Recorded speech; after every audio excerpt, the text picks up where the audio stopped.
Hi friends, PG news కి స్వాగతం. Kuwait లోని సాద్ అల్ అబ్దుల్లాలో కత్తితో పొడిచి మరొక పౌరుడిని హత్య చేసినట్లు ఆరోపణలు ఎదుర్కొంటున్న కువైట్ పౌరుడిని అదుపులోకి తీసుకోవాలని పబ్లిక్ ప్రాసిక్యూషన్ ఆదేశించిందని ఆల్ శ్రేయస దినపత్రిక నివేదించింది.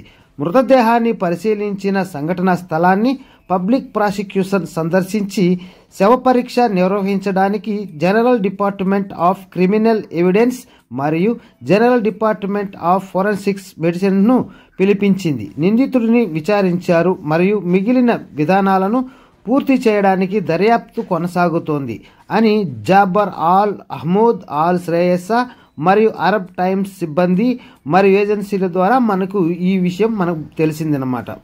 Okay friends, bye, take care. మరొక వీడియోలో మరిన్ని విషయాలతో మళ్ళీ కలుద్దాం.